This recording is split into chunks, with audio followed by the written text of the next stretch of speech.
이게 승복이 되겠는가 하는 좀 우려가 있거든요. 저는 당연히 승복해야죠. 전 여기서 충격을 받았어요. 음흠. 만약 그런 질문을 하게 되면 무슨 소리냐? 그렇죠. 우리 민주당 당원은 자, 그러면서 오늘 또 중요한 얘기를 합니다. 불복 또 빌드업을 해요. 아, 이거 상당히 위험한 발언들을 하던데 한번 여러분들께서 판단해 주세요. 그런데 과반이 아닌 정청래 1위인데 선호투표 합으로 김민선 역전 이건 가능성이 있죠. 그 시나리오는 가능성이 있습니다. 저는 요 시나리오 과반 안 됐을 때 선호투표 영향을 받아서 김민석이 이겼을 때 어떻게 할 거냐. 경우에 이게 승복이 되겠는가 하는 좀 우려가 있거든요. 저는 당연히 승복해야죠. 후보는 당연히 승복하시겠죠. 네네. 본인이 근데 사실 이런 말 자체를 제기하는 게 언론이 불법을 예상해서 그 답변을 받아내려고 한다? 어쨌든 동의한 룰로 그렇습니다. 이 경선을 치렀기 때문에 당연히 승복할 텐데 농부는 밭을 탓하지 않는다. 노무현 정신에 입각해서 제가 선언투표를 받아들였고 지금 말씀하신 제가 1등을 했는데 과반이 부족해서 선언투표로 뒤집혀서 제가 안 됐다. 뭐 저는 당연히 승복하는 거죠. 그건 뭐 기본이죠. 근데 지금부터 이상합니다. 이제 정청래 후보의 지지층 같은 경우에는 제가 설득해야죠. 승복하자고. 설득을 합니다. 하죠. 네. 아마도 뭐 경선 직전에 룰 바꿨네부터 다시 시작할 텐데 뭐 당연히 제가 저를 지지한 분들에게 힘을 합치자, 뭐 승복하자고 이제 얘기를 당연히 해야 되는데 아무래도 심정적으로 받아들이기 쉽지 않을 수 있는데요. 제 머릿속에만 있고 사실 여운이 찝찝해요. 저는. 뭔가 이렇게 겉으로 표현하기 좀 그랬는데 이 영상을 보니까 그런 것도 좀 의심스럽긴 하네요. 그죠? 뭐냐면 정청래 전 대표 쪽이 져요.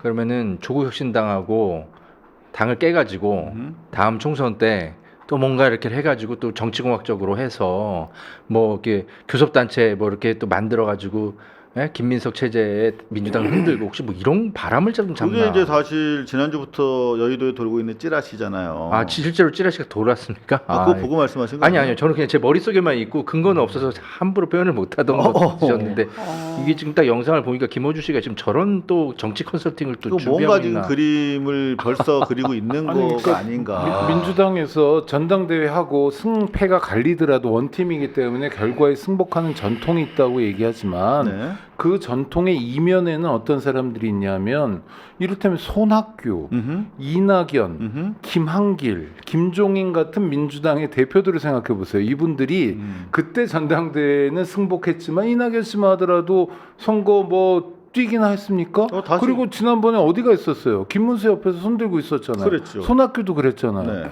김종인, 김한길은 윤석열 정권의 국민통합위원장도 했잖아요. 네. 이런 전통도 또 있는 거예요. 이게 전통이라고 말할 수 있을지 모르지만 그래서 저는 만약에 그야말로 만분의 1이라도 조금이라도 균열이 생길 만한 요소나 여지가 있다면 후보쯤 되는 사람은 철저히 이걸 막는 봉쇄하는 방식으로 나가야 되는데 여지를 만드는 방식으로 말을 풀어가요. 그러니까. 이거 위험한 겁니다. 자기 설득은 아니, 제가 한 하겠는데 말씀- 어떻게 될지 모르겠다. 뭐 한 이런 말씀 취지야. 좀 드려야 되겠네요. 네. 일단 뭐 그 아까 허재현 기자님 이제 뭐 조국혁신당하고 또 뭐 창당할지도 모른다라고 하는 이런 말씀은 이제 바깥에 있는 사람들 또 이제 뭐 비평을 하거나 혹은 또 이렇게 즐겁게 또 뭔가를 만들어낼 수 있는 사람들은 그렇게 이야기할 수 있지만 정치인은 절대 어떤 데이터를 갖고 이야기하고 음모론적 이야기하는 것은 맞지 않는다. 그렇습니다. 네, 네. 근데 여기서 더 원칙적인 게 있는데 선거 결과에 대해서 승복하느냐라고 했을 때 뭐 이런저런 이야기 뭐 당연히 승복하지만 뭐 설득해야죠 뭐 이런 이야기를 만약에 이제 조금 전에 했잖아요. 그죠? 네, 제가 보니까 네네. 전 여기서 충격을 받았어요. 음. 만약 그런 질문을 하게 되면 무슨 소리냐? 그렇죠. 우리 민주당 당원은 그런 게 없다. 우리는 딱 그 애초에 결정된 그런 내용에 대해서 승복하고 그리고 하나가 돼서 나간다. 이것이 우리 민주당의 전통이다. 이렇게 그냥 깔끔하게 이야기했어야 하는 거예요. 단호하게. 네. 그런데 여기에서 뭐 이런저런 이야기가 나온다는 거에 저는 오히려 충격을 좀 받았습니다. 네. 예. 사실 이렇게 충격을 받으시는 게 너무나 정상적이고 우리가 기대하는 네. 그런 정치인의 모습일지언정 김어준 씨 자체도 사실 저런 질문을 하는 게, 그러니까 이미 대통령 취임한 지 얼마 안 돼서 작년 뭐 조국 특사 때부터 시작해서 뭐 대권 주자 나올래 안 나올래, 지금 사실은 저널리즘의 질문이라고 하는 것은 의제를 구성하는 대단히 중요한 단초이기 때문에 질문을 함부로 하면 안 되는 거거든요. 그렇죠? 네. 내가 김어준 애가 씨는- 태어났는데 점쟁이한테 얘가 언제 죽을 것 같아요? 이런 질문 가당치 않은 것처럼 네. 지금 이거 한창 경선 와중인데 불복에 대해서 저렇게 길게 유도 신문하는 거는 저거는 밑자락을 까는 거죠. 네. 그렇죠. 전 그렇게 보여요. 김어준 씨는 항상 의도가 있어요. 항상 방송. 그렇죠. 아무런 네, 목적 없이 바보 아니에요. 이렇게 질문하지 않습니다. 그래서 김어준 씨는 항상 저 질문을 왜 하는지는 우리 시청자들이 의심하고 분석할 필요가 있습니다. 자, 그리고 사실 오늘 저는 많은 뭐 진짜 수백 수천 개의 뉴스 아티클을 하루 종일 읽으면서 지금 여러분들 앞에 앉아 있는데 이 기사가 가장 저는 살떨리는 기사였어요. 일단 연합뉴스 보도입니다. 정청래 내가 반명 차라리 3차 세계대전 일어난다고 하라. 아, 참, 진짜. 이것도 되게 부적절한데 같은 흐름의 답변을 조선일보가 뽑은 제목입니다. 보십시오. 정청래 조직은 바람 못 이겨. 친명계 추가 투표 주장엔 투표 쿠데타. 투표 쿠데타라는 말을 지금 자당의 선거 과정에서 일부 최고 후보가 권리당원 참여를 좀 더 보장하기 위한 아이디어 차원에서 얘기를 한 거 가지고 지금 우리가 내란의 강을 건너오는 와중인데 거기다가 네. 자당 일반 당원도 아니고 최고 후보한테 쿠데타라고 하는 좀 단어를 써서 공격을 하는 거거든요. 아니 저는 좀 정색하고 뭐라 그럴게요. 잠깐만. 아니 그러니까 가자에서 네네네. 정말 무고한 팔레스타인 사람들이 그게 전쟁입니까? 학살당하고 있어요.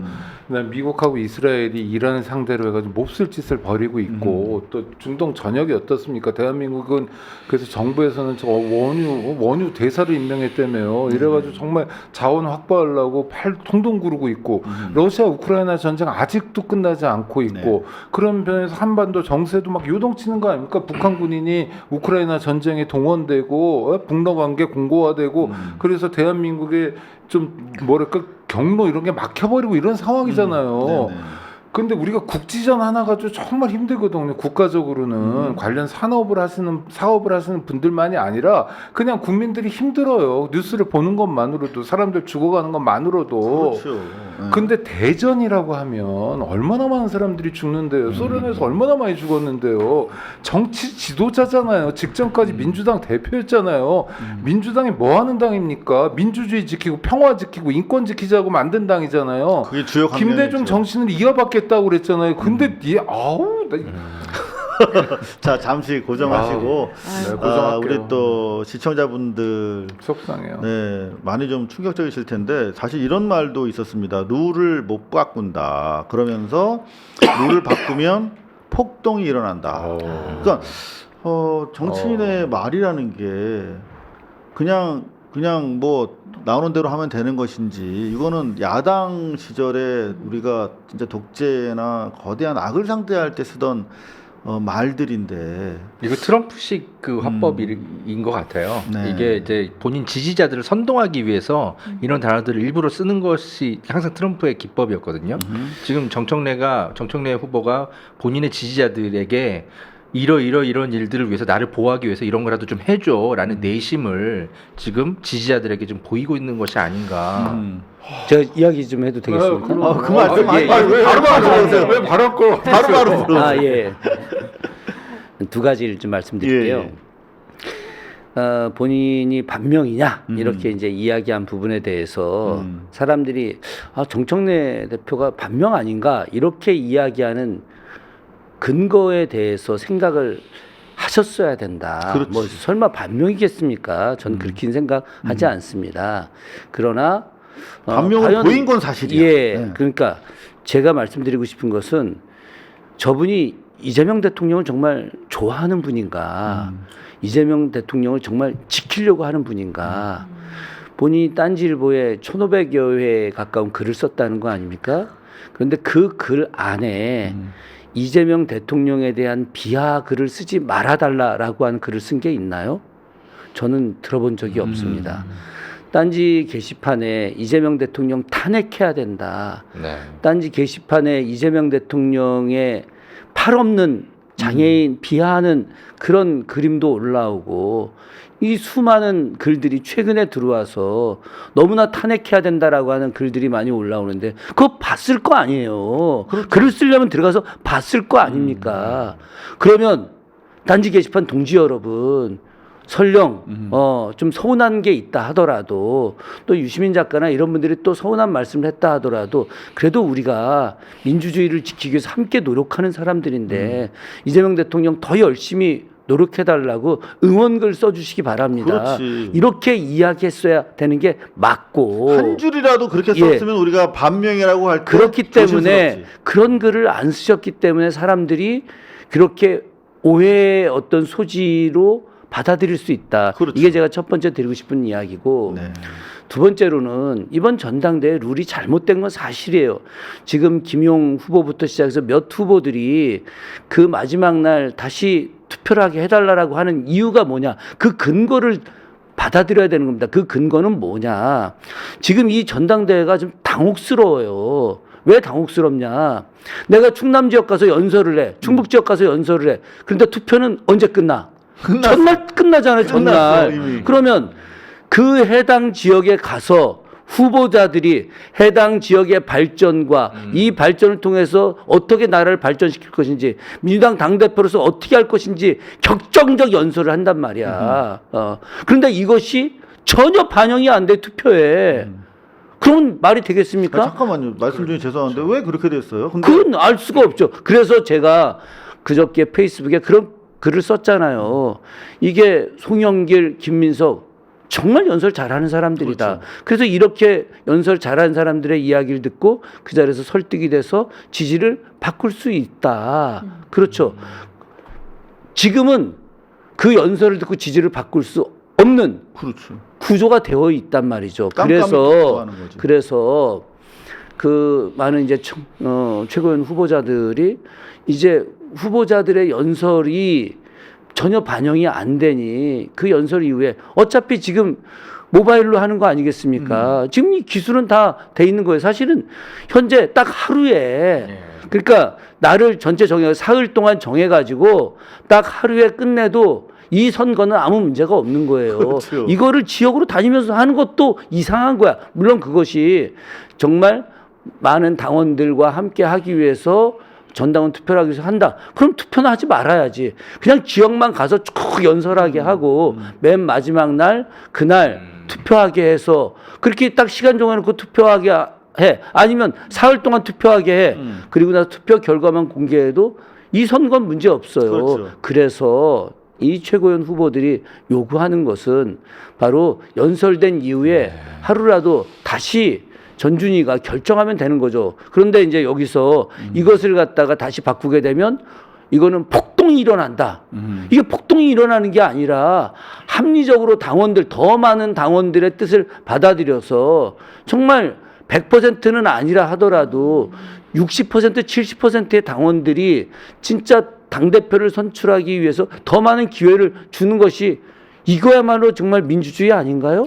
진짜 중요한 말씀을 네. 하신 것 같습니다. 그런데 정말 저는 보면서 납득이 안 되는 게 지금 김민석 후보 쪽에서는 100% 투표를 독려하고 있지 않습니까? 근데 그게 편파적이라면서 선관위에 지금 제소를 한 상태예요. 아니, 그건 비상식적이죠. 그게 말이 됩니까? 그러면 아니, 민주주의라는 게 그 투표를 하는 것인데 투표를 권장하는 걸 그걸 잘못됐다라고 하는 게 이게 상식적으로 말이 되냐고요. 아니 그러면 1인 1투표제는 왜 했어요? 그러면 다 투표 안 해도 되는 거면은 1인 뭐 한 0.5나 0.2 정도 하거나 전혀 무관한 거 아니야. 투표 안 해도 되는 투표권이면.